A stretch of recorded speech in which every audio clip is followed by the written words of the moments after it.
NDR Radio 103.9. Lo demás es silencio. Así como ocurre con tantas y tantas palabras, la terminología lengua tiene varias acepciones que van desde lo anatómico, desde lo orgánico, hasta lo lingüístico. Y nos vamos a abocar, teniendo en cuenta que ayer se realizó un nuevo encuentro del Congreso de la Lengua en la provincia de Córdoba, a la parte lingüística de esta terminología. La lengua o lenguaje es un sistema de comunicación más o menos estructurado para el que existe un contexto de utilización, de uso, y ciertos principios para la combinación formal de estos signos, de estas palabras. Es decir, aquí vemos cómo comienza a tomar forma la posibilidad entonces de denotar y connotar a cada una de las palabras. Todos sabemos que la lengua, así como el trabajo, como las manifestaciones artísticas, como las relaciones humanas, tienen que ver con una construcción que principalmente está generada por los sectores que ponen en movimiento la vida, a través del trabajo, a través de una disciplina artística, a través de un aprendizaje. Es decir, así como se construye la cultura, también se construye la lengua. Más allá de que, por supuesto, hay ciertos estatutos, ciertas estructuras que provienen de mucho tiempo atrás. Pero lo importante de la etimología de la lengua en cuanto lingüística es el contexto de utilización. Es decir, el sector de los seres humanos que utiliza una lengua que no es la misma utilización que hace con los mismos estatutos, con las mismas palabras, otro sector que se muestra antagónico. Aquí recordamos que hace algunos años, en Rosario, se llevó también adelante un congreso de lengua y participó el negro Roberto Fontana Rosa, un hombre que fue dibujante, escritor, un intelectual, un pensador. En ese entonces, el negro Fontana Rosa apeló a las preguntas, a las incertidumbres, a generar y plantear dudas dentro de ese Congreso de la Lengua. Es decir, de alguna manera, a minimizar el academicismo reinante en esos reductos, minimizándolo con un rigor intelectual extraordinario. Y allí planteó el tema de las malas palabras. ¿Cómo nosotros podemos catalogar, definir, determinar qué son las malas palabras? ¿Dónde está la maldad de la palabra? Y allí volvemos a encaramarnos en eso del contexto de su uso. No es mal hablado aquel que emite, expresa palabras determinadas que uno puede considerar como malas, sino cómo las expresa, de qué manera conforma su códice lingüístico, su código lingüístico. En ese entonces, al plantear el tema de las malas palabras, el negro Fontana Rosa, de alguna manera, estaba exhortando a estos academicistas a prestarle atención al contexto de utilización de la lengua, que es absolutamente disímil al que se genera, se desarrolla en esos ámbitos. Por ejemplo, Mario Benedetti, en un relato Dice que un hombre participa en un congreso también de la lengua, en donde palabras como lingüística, examplas y demás, todas que tienen que ver con la técnica, con la profesionalización del lenguaje, a él le aburrían, hasta que escuchó algo que le pareció maravilloso, lo más importante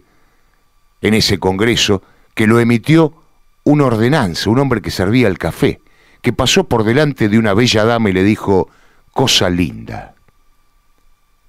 Para Mario Benedetti, eso fue lo más importante, lo más saliente de ese Congreso de la Lengua. Y vamos a escuchar al negro Fontana Rosa hace unos años, en el Congreso llevado adelante en la ciudad de Rosario, porque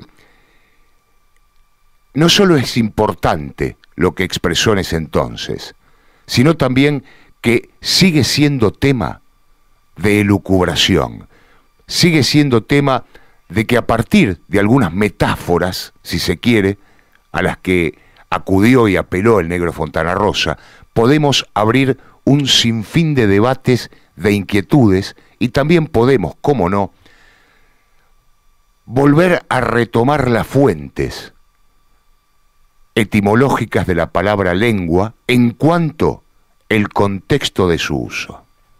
A mí se me ocurrió hablar sobre las malas palabras y hay apoyo popular, por lo que escucho.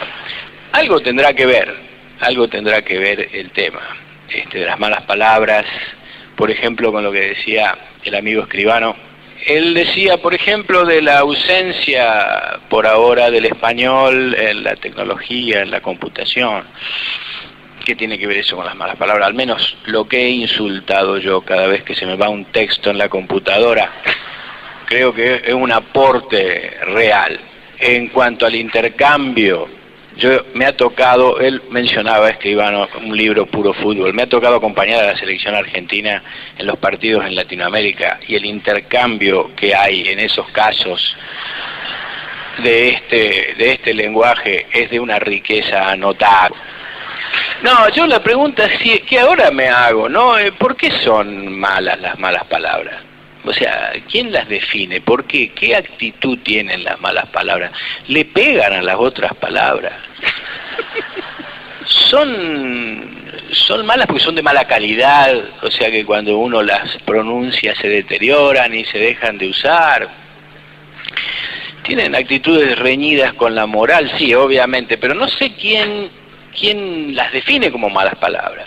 Tal vez sean como esos villanos de las viejas películas que nosotros veíamos, que en principio eran buenos, pero que la sociedad los hizo malos. Tal vez nosotros al marginarlas, las hemos derivado en palabras malas, ¿no es cierto? Hay palabras de las denominadas malas palabras que son irreemplazables, por sonoridad, por fuerza, algunos incluso por contextura física de la palabra. No es lo mismo decir que una persona es tonta o sonsa que decir que es un pelotudo. Claro, el negro tenía muchísima razón. Hay palabras que son irreemplazables. Entre ellas, Fontana Rosa citaba pelotudo. Por contextura, por sonoridad, por riqueza, pero también por observación. Es decir, aquel que está observando, contemplando a una persona a la que cataloga como pelotudo, tiene no solo el derecho, sino también la obligación de decirlo, y de decirlo con todas las letras. Aquí tenemos un claro ejemplo de lo que es el contexto de uso de la lengua, a través de lo que expresaba el negro Roberto Fontana Rosa. Pero más acá en el tiempo, en la víspera, tenemos otro contexto de uso del mismo estatuto que en su mayoría utilizamos todos, un estatuto de palabras que utilizamos todos, por lo menos en su gran mayoría, en cuanto a las terminologías, pero que en la connotación es absolutamente diferente. Por eso digo que la lengua tiene que ver con los sectores que la expresan, a pesar de que se manejen y estén estructurados en un mismo estatuto. Y esto puede abrir paso a otras conjeturas, esos estatutos que son diferentes en cuanto a la oralidad y a la escritura. Yo puedo escribir de mi mayor consideración 2 puntos. Ahora, ¿cómo hago yo para llevar esa frase a la oralidad? ¿Se imagina usted que yo aquí como conductor de un programa de radio le diga de mi mayor consideración oyente 2 puntos? No, tengo que apelar casi a la dramaturgia, si se quiere, y decir de mi mayor consideración, y hacer un silencio, y si me están viendo, gestualizar, a manera de hacer esa pausa, esa breve pausa, esa mínima pausa, que significarían en el lenguaje escrito los 2 puntos. En esto de la contextualización, de la utilización, del uso de la lengua, ayer acudimos y pudimos anoticiarnos del otro sector, del sector de los lenguaraces, del argot, de la jerigonza, de la tecnocracia, porque también hay lenguas poéticas de la comunicación, maternales, lenguas que tienen que ver con lo popular. En este caso, con las mismas palabras, en su gran mayoría, tenemos otra connotación. Y el ejemplo fue el presidente de la Nación, Mauricio Macri, quien fue el encargado de cerrar todo ese acto de alocución academicista, protocolar, en este Congreso de la Lengua, absolutamente diferente a lo que presentó el negro Fontana Rosa cerrando un mismo encuentro hace algunos años. Entonces vemos como, por ejemplo, el presidente de la Nación, en ese argot, en esa jerigonza, en esa tecnocracia, decía que había que apostar a la lengua como futuro, porque nuestra lengua whatsappea, tuitea y chatea, pero a la vez recalcaba que la lengua era una forma de unirnos y recalcaba que todo lo que tenía que ver con el lenguaje español en Latinoamérica nos unía, generando una diferencia que el presidente de la Nación, Mauricio Macri, la expresaba así. Último día de esta inolvidable visita. No queremos que se vayan, pero bueno, esperemos que vuelvan pronto, nos vamos a extrañar. Nunca antes un mismo país había sido anfitrión de este Congreso 2 veces. Así que esta es sin duda para nosotros también una distinción que nos llena de orgullo y también la vivimos como un reconocimiento al camino de integración al mundo que hemos emprendido. Un camino que quedó especialmente claro en la cumbre del G20, cuando los líderes que nos visitaron nos demostraron su apoyo y enorme acompañamiento. No nos olvidemos de que la primera vuelta al mundo, una de las grandes gestas de la humanidad, fue una hazaña española, ya que la expedición comandada por Juan Sebastián Elcano tras la muerte de Fernando de Magallanes fue financiada por la corona española. Esta expedición marcó un antes y un después en las comunicaciones y el comercio, y tal vez fue el inicio de lo que hoy conocemos como la globalización. Y así, a través de la lengua, se marcó para siempre un destino, el de unirnos de una forma inquebrantable. Imaginemos si acá nosotros hablásemos argentino, y los peruanos peruano, y los bolivianos boliviano, y necesitásemos traductores para hablar con los uruguayos. Un lazo inquebrantable, según el presidente de la Nación, Mauricio Macri, genera la lengua. Y reitero, la lengua está de alguna manera traspasada por el contexto de su uso. El uso que hace cada sector de la expresión de las palabras. Entonces, ¿no sería casi imposible no entendernos con los bolivianos si hablaran boliviano, como dice el presidente, muy tosuda y linealmente, o con el uruguayo que habla uruguayo, sino con el argentino que habla argentino, porque él connota las palabras de una manera absolutamente diferentes a como las connotamos nosotros. Es decir, vamos a ejemplificar, connota las palabras absolutamente diferente a lo que lo hizo el negro Fontana Rosa años atrás. En este punto, en este último punto de lo que manifestaba Mauricio Macri, quiero recaer. Decía que la lengua se marcó para siempre un destino, que era el de unirnos.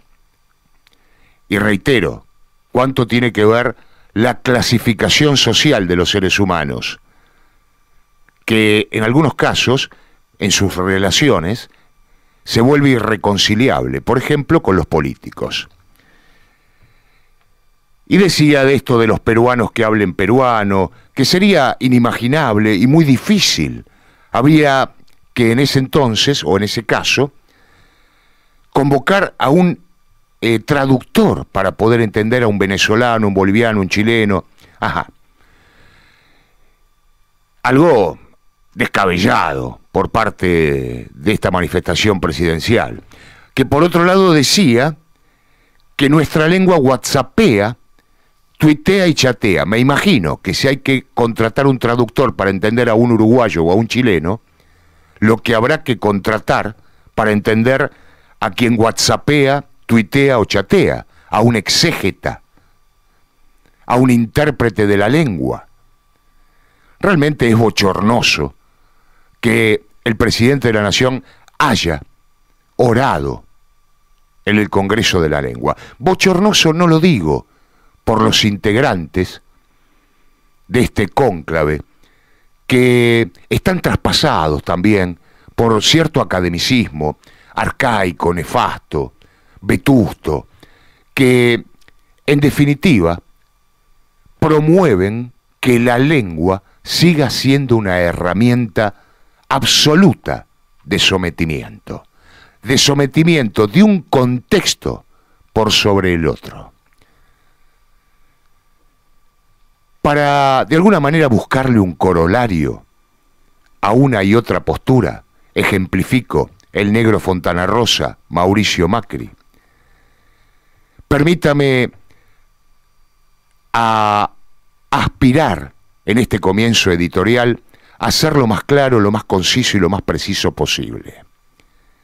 Yo bien podría utilizar palabras tales como cesantías, insensatez, indolencia, medicina preventiva, nosocomio, tomógrafo, alta complejidad, ampliación edilicia, trabajadores a quienes se les venció su contrato.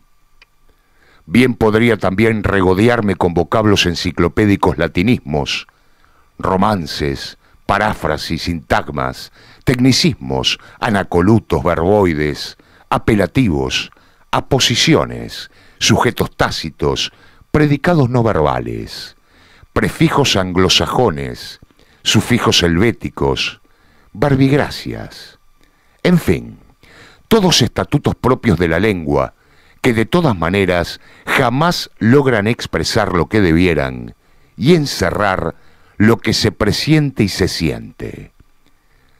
Pero de nada valen las palabras reales, académicas, almibarádicas, si no cuentan con la maravillosa simpleza de las que nos dieron para nada, y que logran, es así, que en determinadas ocasiones nos entendamos y nos comuniquemos los de este lado, nos amemos y los desamemos, nos comulguemos y los excomulguemos, nos juguemos y los despreciemos, nos diferenciemos y los diferenciemos.